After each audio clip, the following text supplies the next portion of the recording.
150,000 piso.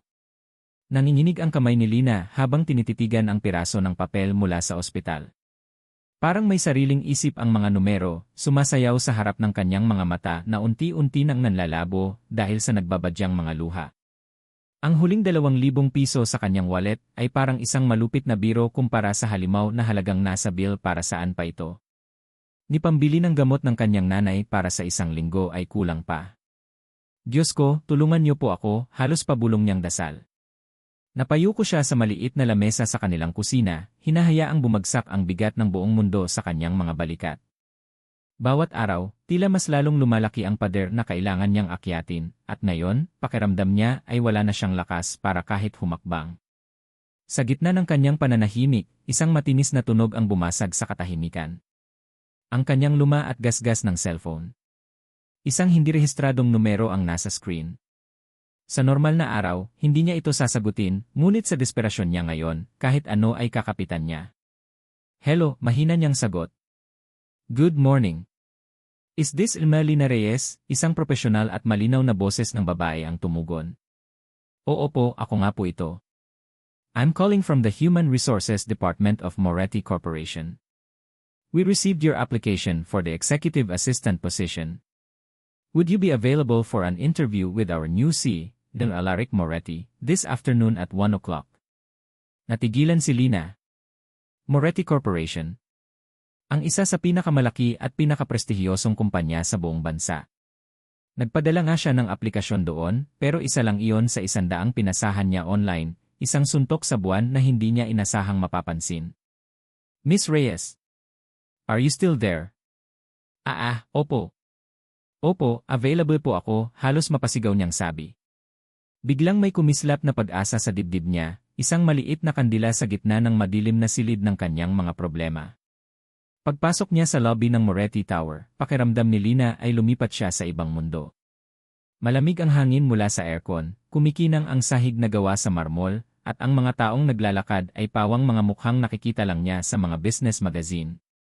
Bigla niyang naramdaman ang pagiging simple ng kanyang suot na bestida at sapatos. Emma Reyes, this way, please. Sir Alaric is waiting for you, sabi ng babaeng tumawag sa kanya kanina.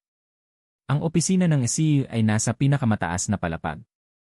Mas malaki pa ito sa buong apartment nila. Malawak ang bintanang salamin na tanaw ang buong syudad ng Makati. Ngunit ang ilaw sa loob ay bahagyang madilim, at sa gitna ng lahat, sa likod ng isang malaking mesa na gawa sa mamahaling kahoy, nakaupo ang isang lalaki. Si Alaric Moretti. Nakasuot ito ng itim na suit at kahit nakaupo, bakas ang tindig nitong matikas.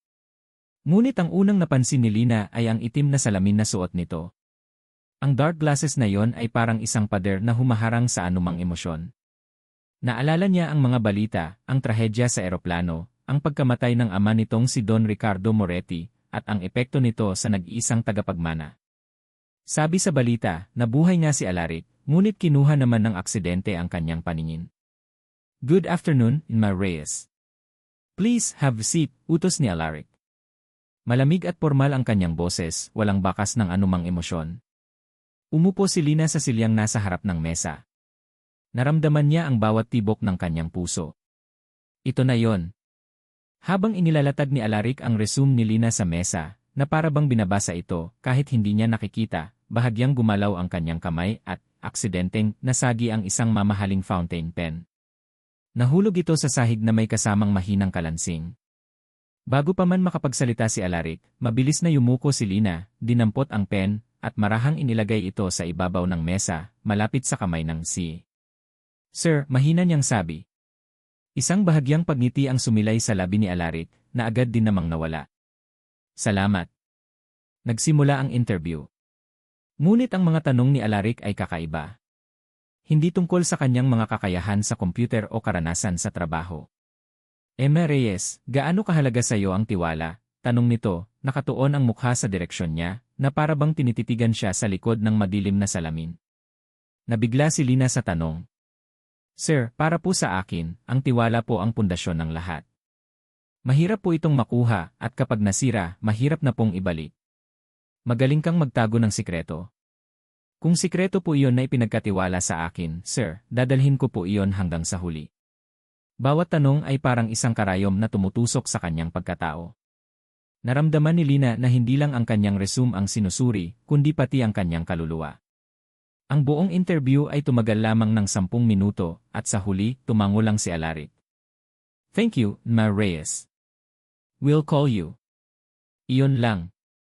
Tumayo si Lina na may mabigat na pakiramdam. Sigurado siyang hindi siya natanggap. Masyado siyang simple. Masyado siyang ordinaryo para sa mundo ni Alaric Moretti. Paglabas niya ng gusali, sinalubong siya ng ingay at init ng syudad. Ang kaninang pag-asa ay napalitan ng pamilyar na bigat sa dibdib. Paano na ang nanay niya? Habang naglalakad siya palayo, muling tumunog ang kanyang cellphone. Ang numerong galing sa Moretti Corporation. Nanginginig niyang sinagot ito. "Hello, Ma Reyes. This is EA again," sabi ng babae sa kabilang linya. Sir Alaric was very impressed. "Can you start tomorrow?" Natigilan si Lina sa gitna ng daan. Napahawak siya sa kanyang dibdib at hindi na napigilan ang isang butil ng luha na pumatak mula sa kanyang mata. Ngunit sa pagkakataong ito, hindi iyon luha ng kalungkutan. Iyon ay luha ng labis na pasasalamat at hindi mapantayang saya. "Opo," halos pabulong niyang sagot habang ang isang ngiti ay unti-unting sumisibol sa kanyang mga labi. "Opo, magsisimula po ako bukas." Sa kanyang pagtalikod, hindi niya alam na sa pinakamataas na palapag ng gusaling iyon, sa likod ng malawak na bintanang salamin, may isang aninong nakatingin. Sa loob ng madilim na opisina, mag-isang nakatayo si Alaric Moretti. Dahan-dahan niyang inalis ang suot na dark glasses. Sa ilalim nito ay hindi mga matang walang nakikita, kundi mga matang matatalim, puno ng kalkulasyon, at isang lihim na hindi pa nabubunyad. Lumapit siya sa isang monitor sa gilid ng kanyang mesa at pinindot ang isang buton. Lumitaw sa screen ang kuha mula sa security camera sa labas ng gusali. Doon, nakita niya ang papalayong anyo ni Lina Reyes. Izinom niya ang imahe at nakita ang ngiti sa mga labi nito. Isang mapanuksong ngiti naman ang gumuhit sa labi ni Alaric. Nagsisimula pa lamang ang laro. At hawak na niya ang kanyang pinakamahalagang piyesa. Pinatay ni Alaric ang monitor. Muling bumalot ang katahimikan sa malawak na opisina, isang katahimikang binasag lamang ng mahinang ugong ng aircon.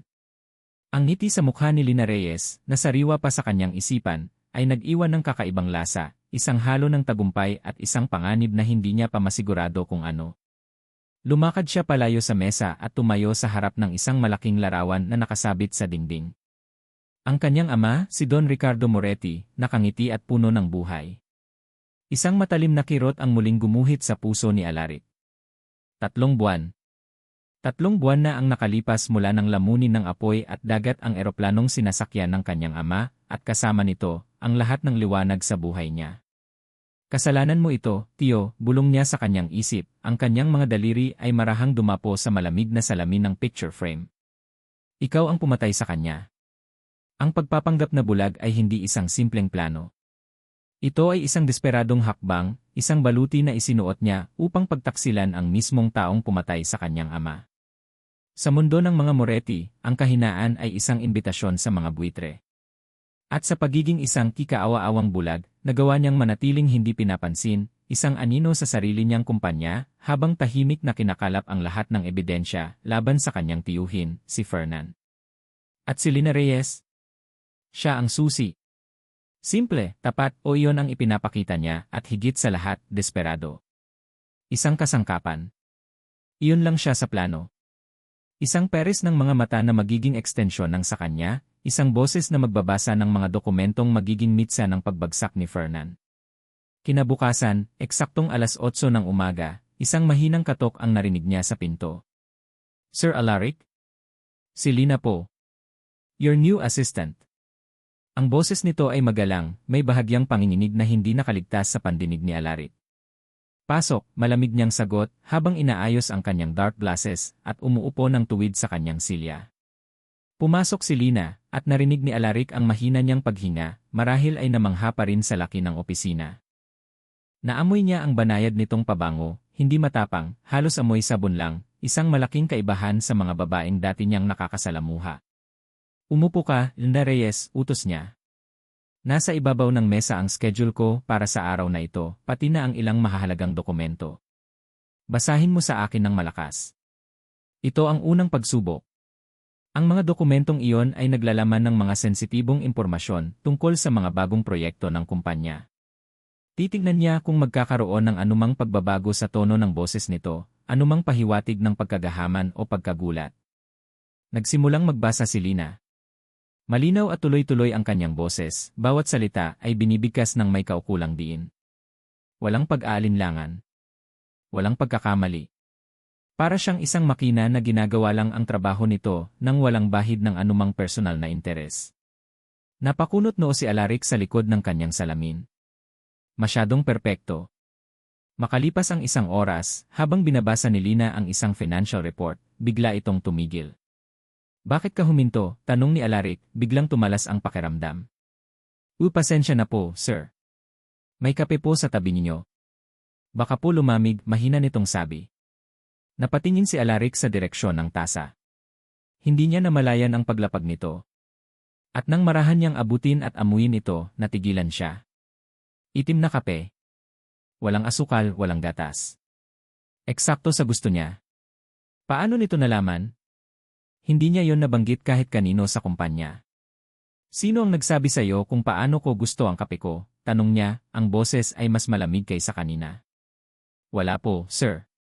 Napansin ko lang po kahapon sa interview, may bakas po ng itim na kape sa tasan nyo. Inisip ko lang po na baka iyon ang gusto ninyo.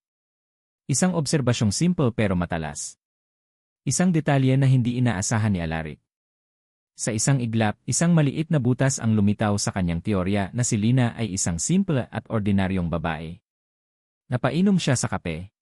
Tama ang timpla. Bago pa siya makapagsalita, bumukas ang pinto ng opisina. Hindi na ito kumatok. Alaric, pamangkin ko. Kamusta ka na? Ang boses na yon, malambing sa pandinig ngunit puno ng lason. Ang boses ni Fernan. Agad na nagbago ang postura ni Alaric. Bahagya siyang yumukod, ang kanyang mga kamay ay naging marahan, ang kanyang mukha ay nagpakita ng bakas ng kalituhan at kalungkutan, isang perpektong pagganap ng isang biktima. Tio Fernan, mahina niyang sagot. Pinuntahan lang kita para kamustahin. Huwag mong masyadong pagurin ang sarili mo, Hijo. Nandito lang ako, ang iyong tiyo, para alalayan ka sa lahat ng bagay, sabi ni Fernan, at naramdaman ni Alaric ang paglapit nito, ang pagtapik nito sa kanyang balikat. Isang tapik na parang kagat ng ahas. Kailangan ni Alaric ng lahat ng kanyang pagpipigil upang hindi itulak ang kamay nito palayo. Salamat, tiyo. Pinapabasa ko lang kay M. Reyes, ang bago kong assistant, ang ilang mga papeles. Napunta ang atensyon ni Fernan kay Lina. Ah, ikaw pala ang bagong assistant. Magaling. Alagaan mong mabuti ang pinsan mo, ha? Napakabait ng batang yan. Opo, sir, narinig ni Alaric na sagot ni Lina. Pagkatapos ng ilang minutong pagkukunwari, nagpaalam din si Fernan. Nang sumarado ang pinto, huminga ng malalim si Alaric. Naramdaman niya ang pagod, hindi sa pisikal, kundi sa emosyonal. Ang pagpapanggap ay mas nakakapagod kaysa sa anumang trabaho. Emma Reyes, maaari mo nang ituloy ang pagbabasa, utos niya, sinusubukang ibalik ang normalidad. Ngunit ang tensyon na iniwan ni Fernan ay nanatili sa hangin. Pagod na pagod si Alaric. Sa isang iglap ng pangangailangan para sa ginhawa, ginawa niya ang isang bagay na hindi dapat. Itinaas niya ang kanyang kamay at marahang inalis ang kanyang salamin upang hilutin ang pagitan ng kanyang mga mata, nakatalikod mula sa kung saan nakaupo si Lina. Isang segundo lang. Isang segundo ng kalayaan mula sa dilim na siya mismo ang lumikha. Sakto sa pagbaba niya ng kanyang kamay, narinig niya ang mahinang pagbukas ng pinto sa likuran niya. Ito yung pinto papunta sa maliit na pantry sa loob ng kanyang opisina. Sir, kukunin ko lang pusan. Natigil ang boses ni Lina. Agad na lumingon si Alaric, kasabay ng mabilis na pagsusuot muli ng kanyang salamin. Ngunit huli na ang lahat. Sa isang kisap mata, bago tuluyang matakpan ng dilim ang kanyang paningin, nakita niya ito. Ang pagsikat ng araw mula sa bintana ay tumama sa lente ng kanyang salamin habang isinusuot niya ito, lumilikha ng isang mabilis ngunit malinaw na kislap, isang kislap na imposible para sa isang taong tunay na bulag. Nakita niya ang reaksyon ni Lina. Nakatayo ito sa may pintuan, ang kanyang kamay ay nananatiling nakaangat sa ere. Ang kanyang mga mata ay nanlalaki sa pagkabigla at ang kanyang bibig ay bahagyang nakabukas. Nakatitig ito hindi sa kanya kundi sa mata niya. Nanigas si Alaric sa kanyang kinaupuan, ang kanyang puso ay biglang kumabog ng malakas. Nakita ba niya? Nakita ba niya ang kislap na yon? Tumakbo ang segundo na parang mga oras. Nanatiling nakatayo si Lina sa may pintuan ng pantry, ang kamay ay nakabitin pa rin sa ere, ang kanyang mga mata ay nakapako sa salamin ni Alaric. Ang kislap. Napakabilis, ngunit napakalinaw. Parang isang kidlat sa isang madilim na gabi. Guni-guni lang ba yon? Isang epekto ng ilaw mula sa bintana. Iyon ang sinisigaw ng isang bahagi ng kanyang isipan, ang bahaging natatakot sa kung ano ang maaaring kahulugan ng nakita niya. Ngunit ang isa pang bahagi, ang bahaging naramdaman ang biglaang paninigas ng katawan ni Alaric, ay nagsasabing totoo iyon. Pipasensya na po, sir. Iyon lang ang namutawi sa kanyang mga labi. Mabilis niyang ibinaba ang kanyang kamay at umatras, isinara ang pinto ng pantry na parang napaso. Bumalik siya sa kanyang mesa, umupo, at huminga ng malalim, pilit na pinapakalma ang kumakabog niyang dibdib. Hindi na nagsalita pa si Alaric.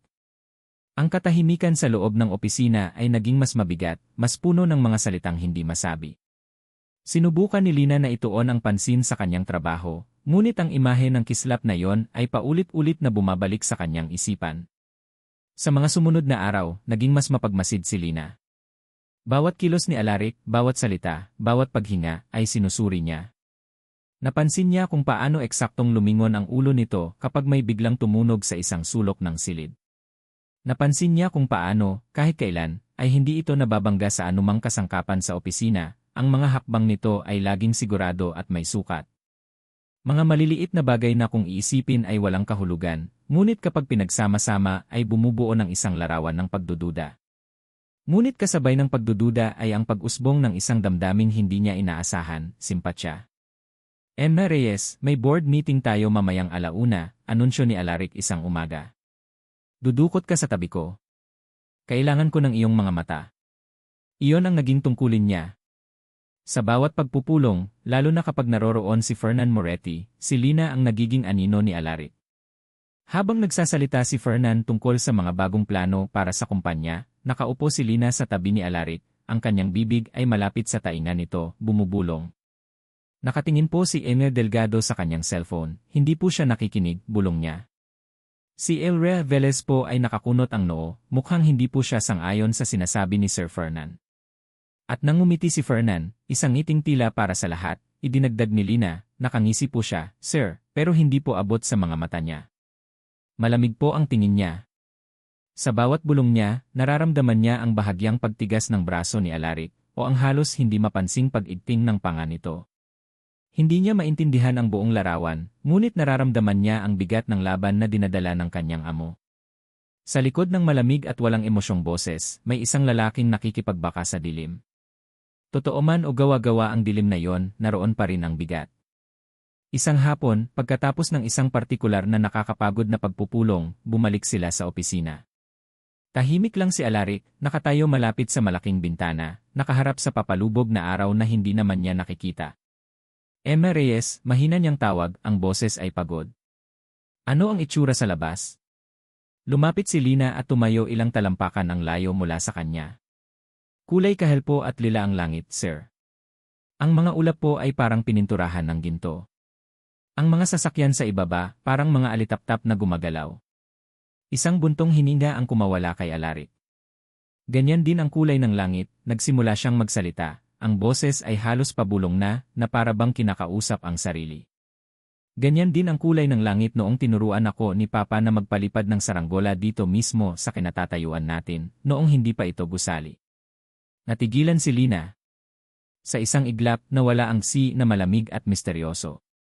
Ang nasa harap niya ngayon ay isang batang lalaki na nangungulila sa kanyang ama. Isang alaala na napakatotoo, napakasakit. Ang pagdududa sa kanyang puso ay biglang natabunan ng isang mainit na agos ng pagkaunawa. Gusto niya itong lapitan, tapikin sa balikat, sabihing naintindihan niya. Pero nanatili siyang nakatayo, hindi makagalaw. Nang lumingon si Alaric palayo sa bintana, marahil ay dala ng bigat ng kanyang alaala, bahagya itong natalisod. Sir! Sa isang iglap, nawala ang pag-aalinlangan ni Lina. Ang tanging naramdaman niya ay ang pangangailangang tulungan ito. Mabilis siyang lumapit at hinawakan ang braso nito upang alalayan. Naramdaman niya ang init ng balat nito sa ilalim ng mamahaling tela ng suit. Naramdaman niya ang biglaang pagtigas ng mga kalamnan nito sa kanyang paghawak. Salamat, sabi ni Alaric, ang boses ay bumalik na sa dati nitong lamig. Ngunit hindi agad binitawan ni Lina ang braso nito. Nagtagal ang hawak niya ng higit sa kinakailangan, isang segundo kung saan ang tanging naririnig sa silid ay ang kanilang mga paghinga. Nang sa wakas ay bumitaw siya, pakiramdam niya ay napaso siya. Nagkaroon ng ilang sandaling katahimikan bago muling nagsalita si Alaric. Enna Reyes, sabi nito, ang tono ay formal na muli. May ipapakuha ako sa iyo. Ano po iyon, sir? Isang lumang file. Nasa archives sa ika-20 palapag. Isang asul na folder na may markang LS Properties, Batangas. Tumango si Lina. Sige po, sir. Personal na dokumento lang iyon tungkol sa mga lumang ari-arian ni Papa, dagdag ni Alaric, sinusubukang gawing simple ang utos. Ngunit may kakaiba sa kanyang boses.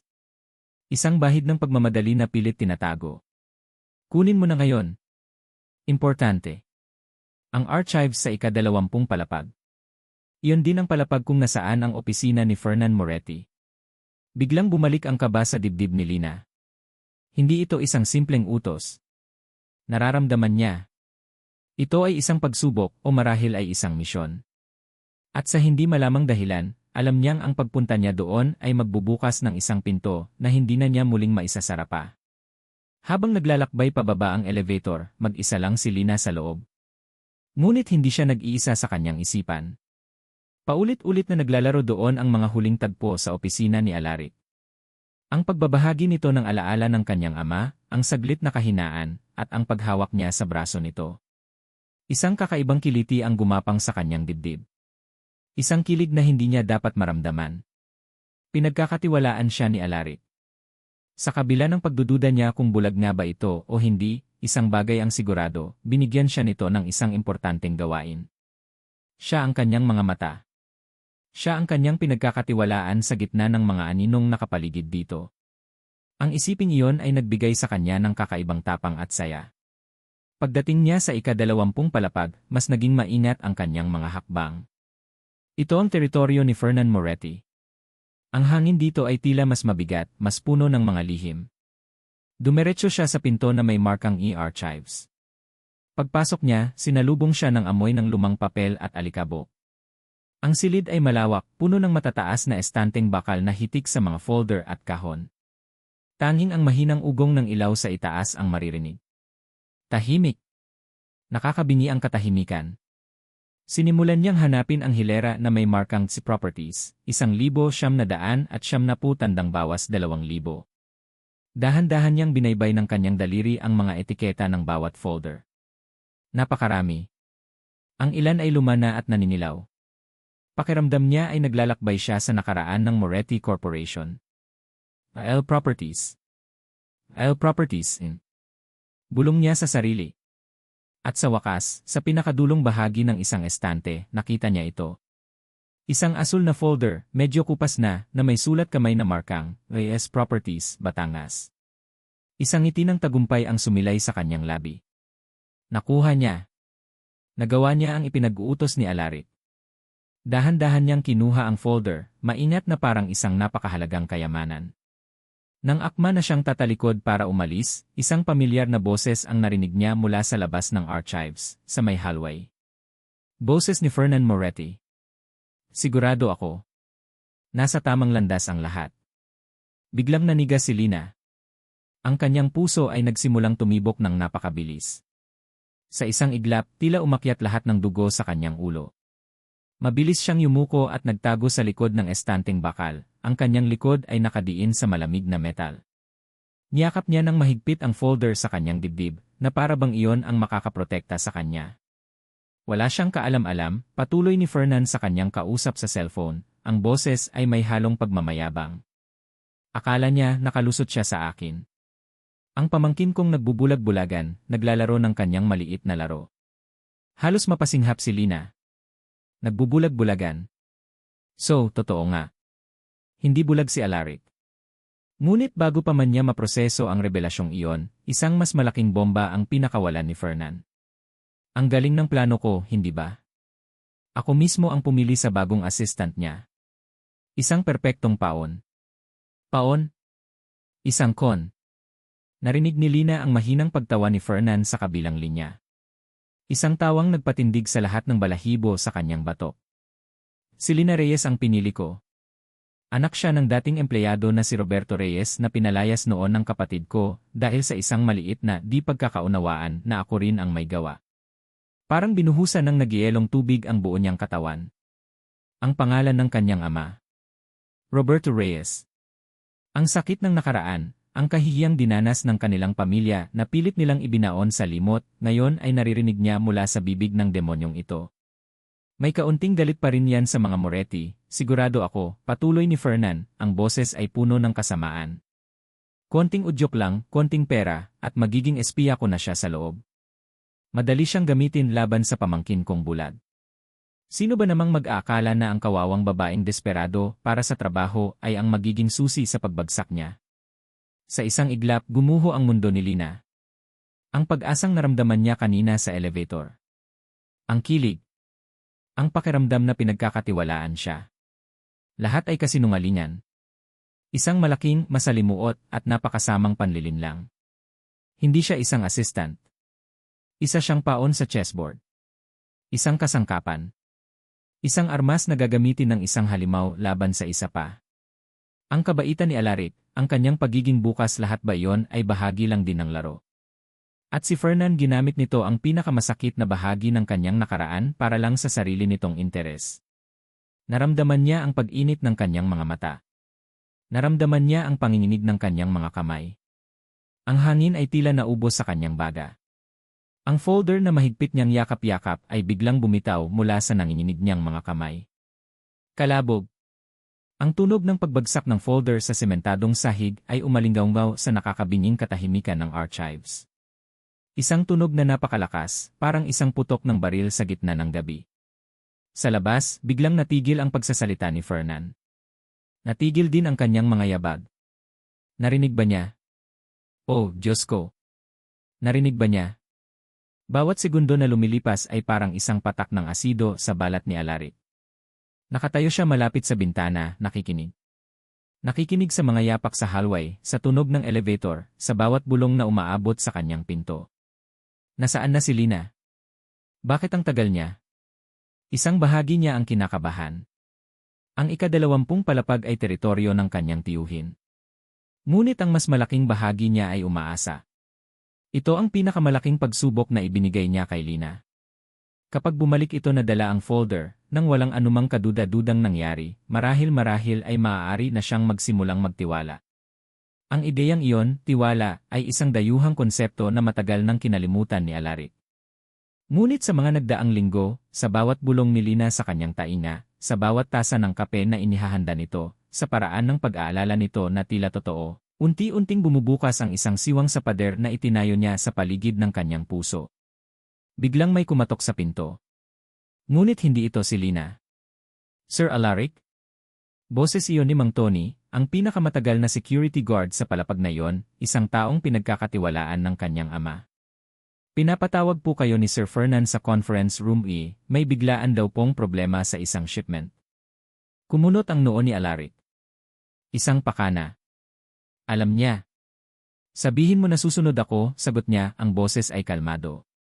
Habang naglalakad si Alaric sa hallway, kasunod si Mang Tony, aksidenteng nahulog ng gwardiya ang kanyang cellphone. Mabilis niya itong pinulot. Naku, pasensya na po, sir, sabi ni Mang Tony, ngunit bago pa niya ito malock, narinig ni Alaric ang pamilyar na tunog ng isang text message. Ah, sir, ito na yata yung report na hinihintay ko Sabi ng gwardiya na tila nahihiya. Dahil bulag si Alaric, binasa ito ni Mang Tony ng malakas, na parabang para sa sarili niya. From unknown number. Sabi, nakuha na niya ang folder. I-text mo agad paglabas niya. Siguraduhin mong walang makakakita. Naniga si Alaric sa kanyang kinatatayuan. Ang hangin ay tila naubos sa hallway. Nakuha na niya ang folder. Ang mga salitang iyon ay umalingaw sa kanyang isipan, paulit-ulit, na parang isang sirang plaka. Hindi. Hindi maaari. Isang pagkakataon lang. Sino iyan, Mang Tony? Tanong ni Alaric, Pilit na pinapanatiling kalmado ang kanyang boses. Naku, sir, baka wrong send lang po. Huwag niyo na pong intindihin, mabilis na sagot ng gwardiya, kasabay ng tunog ng pag-delete ng mensahe. Pero huli na. Ang lason ay naipasok na. Ang bawat piraso ng ebidensya ay nagsimulang magkabit-kabit sa isipan ni Alaric, bumubuo ng isang nakapangingilabot na larawan. Ang pagiging si perpekto ni Lina. Ang kape. Ang paraan niya ng pag-obserba. Hindi iyon galing sa pagiging matalas. Iyon ay galing sa pagiging isang espiya. Ang pag-aalala niya. Isang pagganap. Ang simpatsya niya. Isang kasangkapan. Ang siwang sa kanyang puso ay biglang nagsara, at ang pader na itinayo niya ay naging mas mataas at mas matibay kaysa dati. Ang init na nagsimulang mamuo sa kanyang dibdib ay biglang napalitan ng isang nagyayelong galit. Hindi na siya tumuloy sa conference room. Bumalik siya sa kanyang opisina, bawat hakbang ay mabigat sa bigat ng katotohanang natuklasan niya. Umupo siya sa kanyang silya, sa gitna ng dilim at naghintay. Ang paghihintay ng isang mangangaso para sa kanyang biktima. Ilang minuto pa, bumukas ang pinto. Sir! Boses ni Lina. Pumasok ito, at narinig ni Alaric ang pagmamadali sa kanyang mga yabag, ang kaba sa kanyang paghinga. Nakita niya sa kanyang isipan ang itsura nito, ang mukhang puno ng pagkukunwari, ang mga matang puno ng kasinungalingan. Nakuha mo ba? Tanong niya, ang boses ay walang emosyon, patag na parang salamin. Oo po, sir. Heto na po, sabi ni Lina, at narinig niya ang paglapag ng folder sa kanyang mesa. Ang mukha ni Lina ay maputla, ang mga mata ay namumugto. Para kay Alaric, iyon ay mukha ng isang taong nahuli sa akto. Hindi siya nagsalita. Hinayaan niyang mabitin ang katahimikan sa pagitan nila, isang katahimikang nakakabingi, puno ng akusasyon. Sir, may kailangan po akong sabihin sa inyo, nagsimulang magsalita si Lina, ang boses ay nanginginig. Tungkol po kay Sir Fernan. Tungkol sa amo mo, putol ni Alaric, ang bawat salita ay matalas na parang bubog. Natigilan si Lina. Ano pong ibig niyong sabihin? Hindi na napigilan ni Alaric ang galit na kumukulo sa loob niya. Kinuha niya ang folder sa mesa at malakas na inihagis ito sa sahig, sa paanan ni Lina. Nagkalat ang mga lumang papel. Huwag ka nang magpanggap, Lina, sigaw niya, ang boses ay umalingaw-ngaw sa buong opisina. Sa wakas, tumayo siya, ang kanyang anyo ay nagbabaga sa galit. Magkano? Magkano ang ibinayad niya sa'yo para maging aso niya? Para maging espiya niya? Para lokohin ako? Sir, hindi po totoo yan. Makinig po kayo. Makinig? Nakinig ako sa'yo sa loob ng maraming linggo. Nakinig ako sa mga kasinungalingan mo, sa mga pagkukunwari mo. Akala ko iba ka. Lumapit siya. Ang mukha ay ilang pulgada na lang ang layo mula sa kanya, at sa unang pagkakataon, gusto niyang makita siya nito, gusto niyang makita nito ang sakit at galit sa kanyang mga mata na pilit niyang tinatakpan. Akala ko ikaw na ang liwanag ko, sabi niya, ang boses ay puno ng pait at sakit, isang bulong na mas masakit kaysa sa anumang sigaw. Pero isa ka lang palang anino ng traidor kong tiyuhin. Nakita niya ang pagbagsak ng mga luha mula sa mga mata ni Lina. Mga luha ng buhaya, sabi niya sa kanyang sarili. Umalis ka. Sir Alaric, parang awan niyo na di. Pagmamakaawa nito, ang boses ay basag. Sinabi kong umalis ka, sigaw niya, ang huling hibla ng kanyang kontrol ay naputol na. Ayoko nang makita pa ang pagmumukha mo. You're fired. Sa huling pagkakataon, tinitigan siya ni Lina, ang mukha ay basang-basa sa luha, puno ng sakit na hindi maintindihan ni Alaric. Pagkatapos, tumalikod ito at tumakbo palabas ng opisina, dala ang kahihiyan at ang mga akusasyong hindi nito napabulaanan. Naiwan si Alaric na mag-isa. Ang galit ay unti-unting nawala at ang naiwan ay isang malawak, malamig at nakakabinging kawalan. Nanalo siya. Napatunayan niyang tama siya na walang sinuman ang dapat pagkatiwalaan. Ngunit ang tagumpay ay lasang abo sa kanyang bibig. Umupo siya muli sa kanyang silya, sa gitna ng nagkalat na mga papel, sa gitna ng dilim na siya mismo ang lumikha.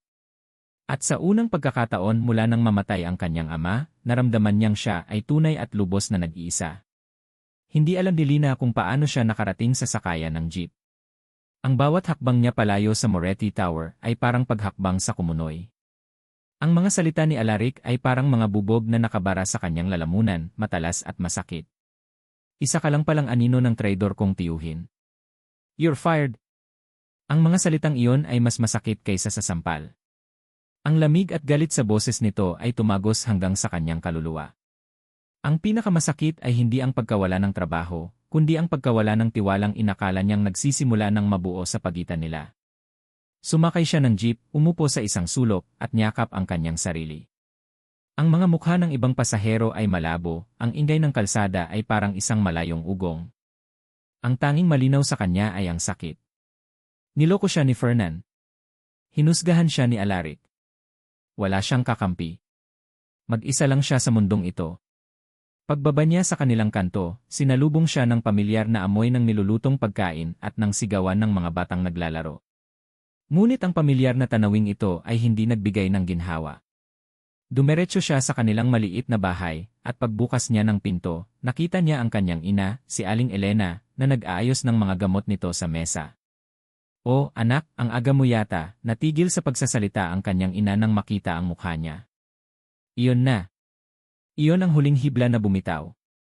Sa harap ng nag-aalalang mukha ng kanyang ina, bumuhos ang lahat ng luhang kanina pa niya pinipigilan.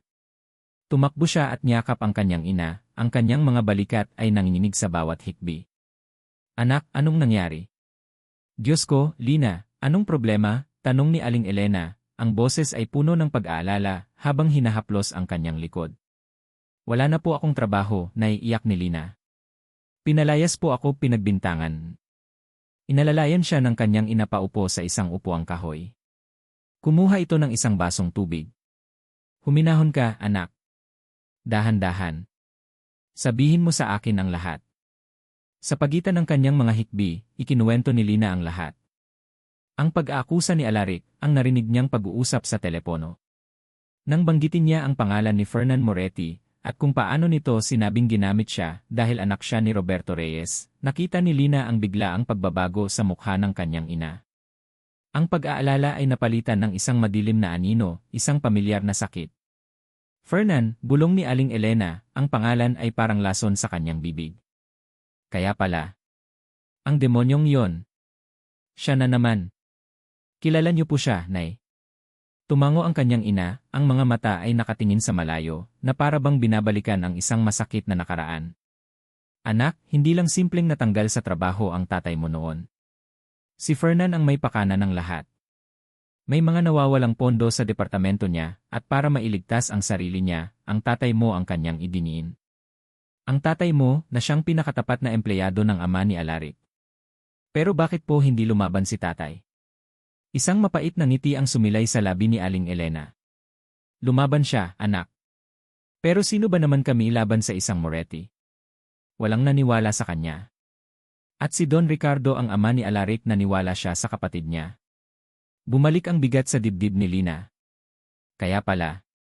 Isang pamilya ng mga manloloko. Ngunit nagulat siya sa sumunod na sinabi ng kanyang ina.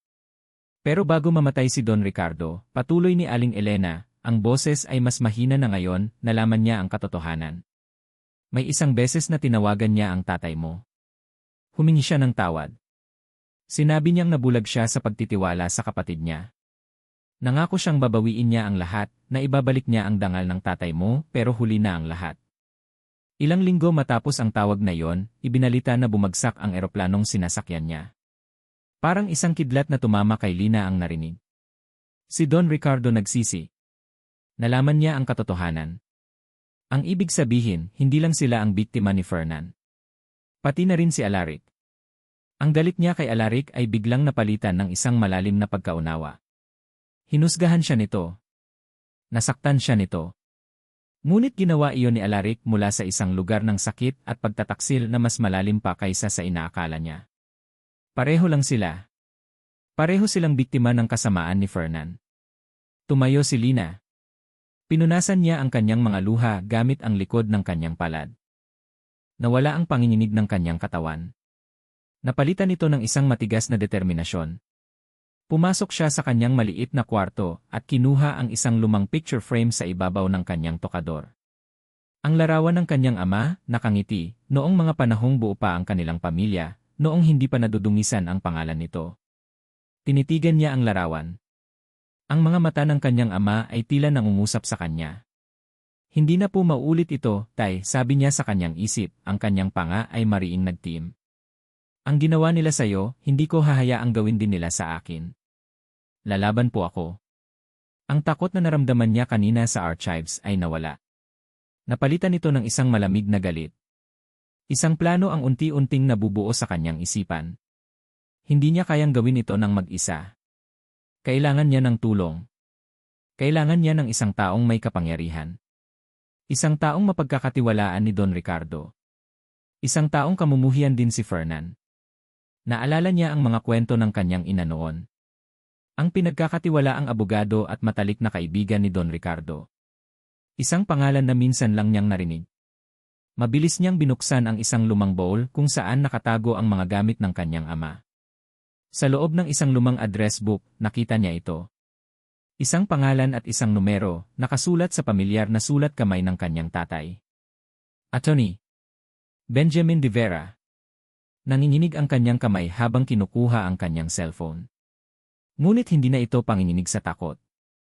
Ito ay panginginig sa pag-asa at determinasyon. Dinayal niya ang numero. Pagkatapos ng 3 ring, isang malalim at formal na boses ng lalaki ang sumagot. Hello, de Vera Law Office.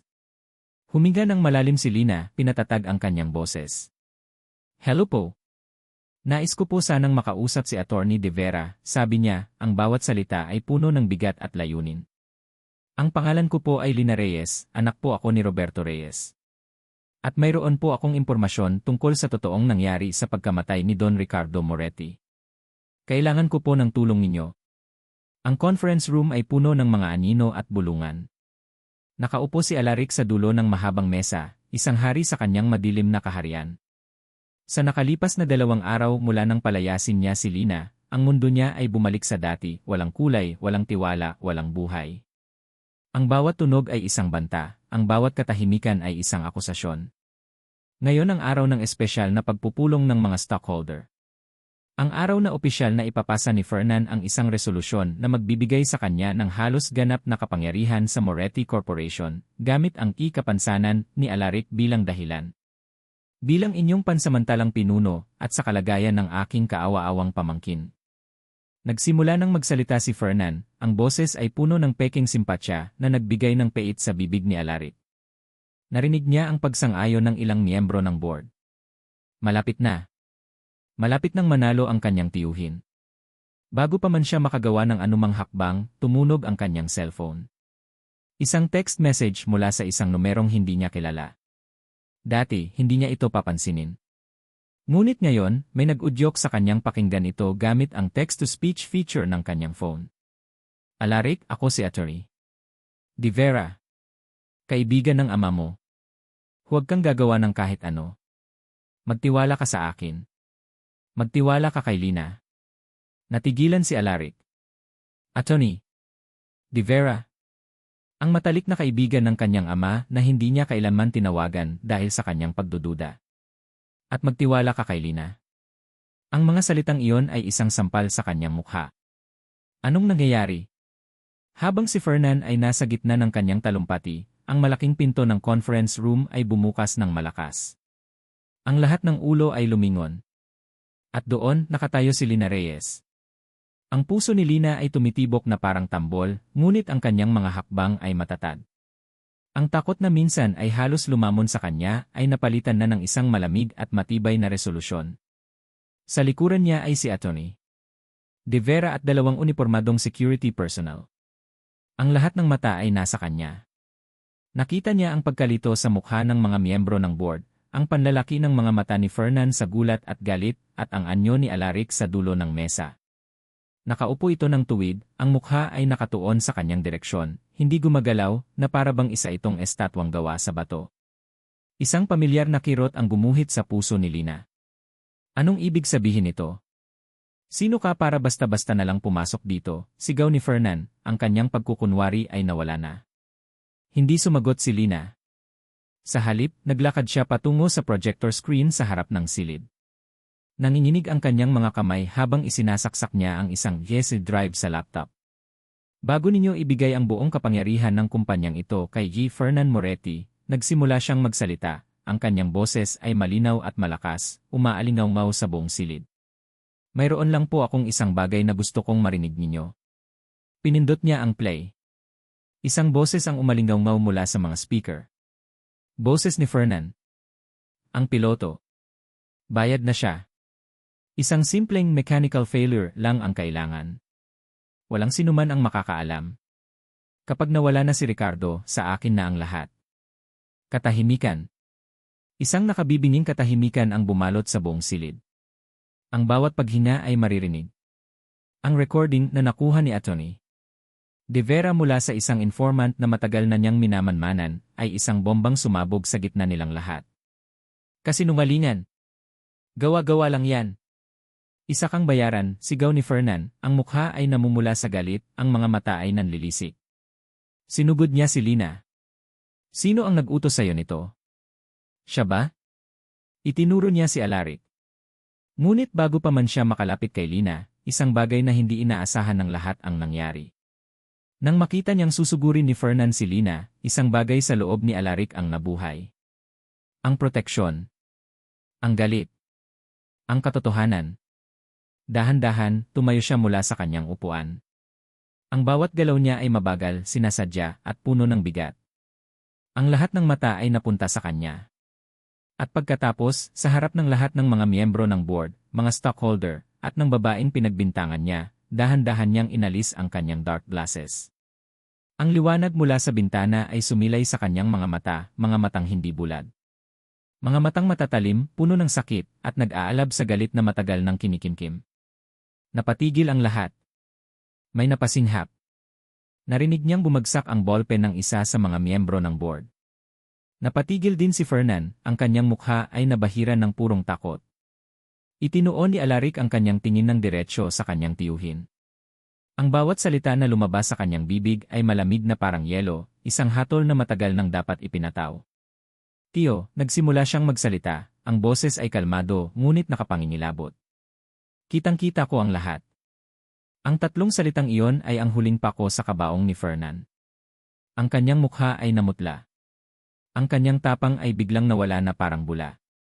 Hindi maaari. Bulong nito, umatras.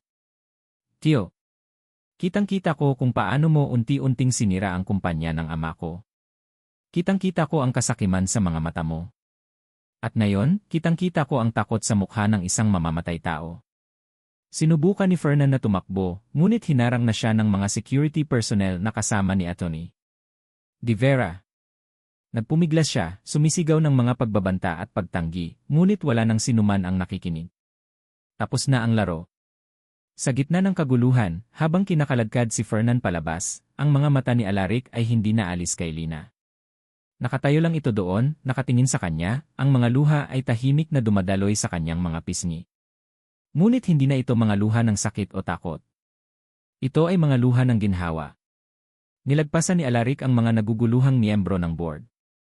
Naglakad siya hanggang sa makarating siya sa harap ni Lina. Ang babaeng pinalayas niya. Ang babaeng nagligtas sa kanya. Ang babaeng sinaktan niya ng husto. Ang galit at paghihiganti na nag-alab sa kanyang puso sa loob ng maraming buwan ay biglang nawala. Ang naiwan na lang ay ang bigat ng kanyang pagkakamali. Patawad, bulong niya, ang kanyang boses, sa unang pagkakataon, ay basag at nanginginig. Ang lakas na ipinakita niya kanina ay biglang naglaho. Sa harap niya, siya ay mahina at puno ng pagsisisi. Patawarin mo ako. Lumipas ang ilang linggo. Ang kaguluhan sa Moretti Corporation ay unti-unting humupa, na parang isang bagyong nag-iwan ng mga pinsala, ngunit nagdala rin ng isang panibagong simula. Si Fernan ay nakakulong na at nahaharap sa maraming kaso. Ang kumpanya, sa ilalim ng tunay na pamumuno ni Alaric, ay dahan-dahang bumabangon. Nakatayo si Lina sa tabi ng malaking bintana sa opisina ni Alaric. Ang parehong bintana kung saan minsan siyang naglarawan ng papalubog na araw para sa isang lalaking inakala niyang bulag. Ngayon, ang ilaw ay pumapasok ng walang harang, nililiwanagan ang bawat sulok ng silid. Lina. Lumingon siya. Nakatayo si Alaric sa may pinto, hindi na nakasuot ng itim na salamin. Ang kanyang mga mata, na dati puno ng galit at pagdududa, ngayon ay mayroong lambot at isang emosyong hindi pa kayang pangalanan ni Lina. Pasok ka, sir, sabi niya, isang ugaling mahirap ng alisin. Ngumiti si Alaric, isang tunay na ngiti na umabot sa kanyang mga mata. Alaric. Just Alaric. Lumapit ito at tumayo sa tabi niya, kapwa nakatingin sa syudad sa ibaba. Sa loob ng ilang sandali, tanging ang tahimik na ugong ng buhay sa labas ang kanilang naririnig. Hindi ko alam kung paano magsisimula, sabi ni Alaric, ang boses ay mahina. Ang salitang sorry ay parang kulang na kulang para sa lahat ng sakit na idinulot ko sa'yo. Hinarap siya ni Lina. Nasaktan ako, Alaric. Sobra. Pero huminga siya ng malalim. Naiintindihan ko kung bakit. Pareho lang tayong biktima ng kasinungalingan niya. Iyon ang pinakamasakit, pag-amin ni Alaric, ang tingin ay nasa malayo.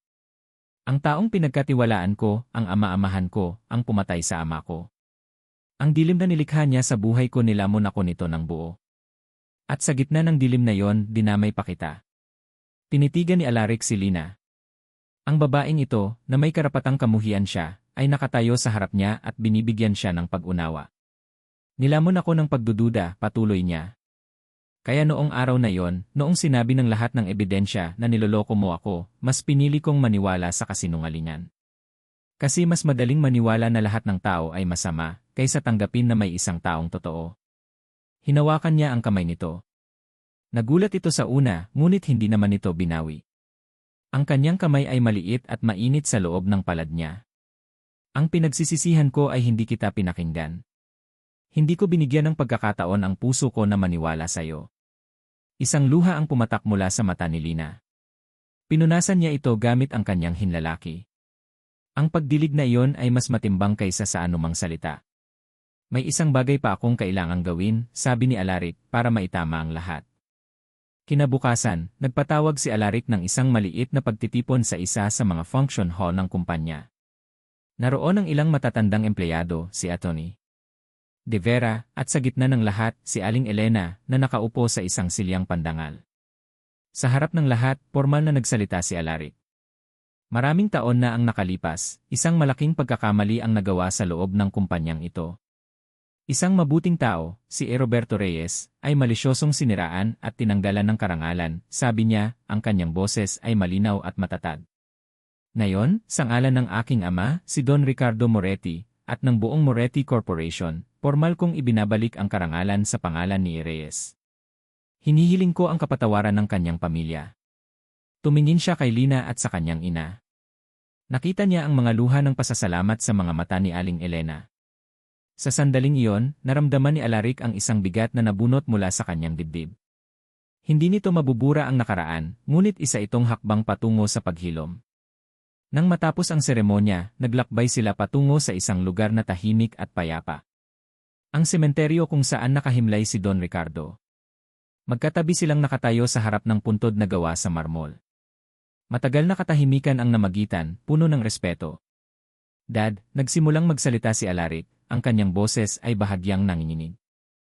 Inakbayan niya si Lina at marahang hinila palapit sa kanya. Dad, siya si Lina. Siya ang nagturo sa akin na may mga taong sulit pagkatiwalaan. Tumingin siya kay Lina, ang kanyang mga mata ay puno ng isang emosyong hindi na niya kailangang itago. Siya ang liwanag ko. Habang papalubog ang araw, iniwan nila ang sementeryo na may mas magaan na puso. Bumalik sila sa Moretti Tower, hindi na bilang amo at empleyado, kundi bilang dalawang taong pinag-isa ng sakit at pinagbuklod ng katotohanan. Tumayo sila sa balkonahe ng kanyang opisina, ang parehong lugar kung saan nagsimula ang lahat. Tanaw nila ang buong syudad na unti-unting nilalamon ng mga ilaw ng gabi. Dati, akala ko kailangan kong magpanggap na bulag para makita ang katotohanan, sabi ni Alaric, habang hawak-hawak ang kamay ni Lina. Pero mali ako. Humarap siya rito, ang kanyang mga mata ay seryoso at puno ng sinseridad. Ikaw ang nagturo sa akin kung paano talaga tumingin gamit ang puso. At sa ilalim ng mga bituin, sa gitna ng mga ilaw ng syudad, dahan-dahan niyang inilapit ang kanyang mukha at marahang hinagkan ang mga labi ni Lina. Isang halik na hindi nagmamadali, isang halik na puno ng pasasalamat, pagsisisi, at isang pangako ng isang bagong simula. Hindi na kailangan ni Alaric na magtago sa dilim. Dahil sa wakas, natagpuan na niya ang kanyang liwanag. At ang liwanag na yon ay may pangalan, Lina. At dito nagtatapos ang kwento ni na Alaric at Lina. Sa aming mga minamahal na tagapakinig na walang sawang sumubaybay mula sa simula hanggang sa wakas, isang taos-pusong pasasalamat po mula sa amin. Ang inyong pakikinig at pagsama sa bawat kabanata ang siyang nagbibigay buhay sa aming mga salaysay. Ang pagsulat sa kwento ni Alaric at Lina ay isang paglalakbay na puno rin ng emosyon para sa amin. Nais naming lumikha ng isang salaysay na hindi lamang tungkol sa kilig at pag-ibig, kundi tungkol din sa tunay na sakit, sa bigat ng pagtataksil, at higit sa lahat, sa lakas na matatagpuan sa pagbangon. Sana'y naipadama namin sa inyo ang mensahe na ang tunay na liwanag ay hindi nakikita ng mga mata, kundi nadarama ng puso, lalo na sa gitna ng kadiliman. At ang pagpapatawad, sa sarili man o sa iba, ang siyang tunay na susi sa paghilom at pagsisimulang muli. Ano ang inyong naramdaman? Anong aral ang inyong napulot mula sa kwento ni Alaric at Lina? Inaanyayahan po namin kayong ibahagi ang inyong mga saloobin sa comment section sa ibaba. Nais po naming mabasa ang bawat isa. Hanggang sa susunod na kwento. Maraming salamat po at laging mag-ingat.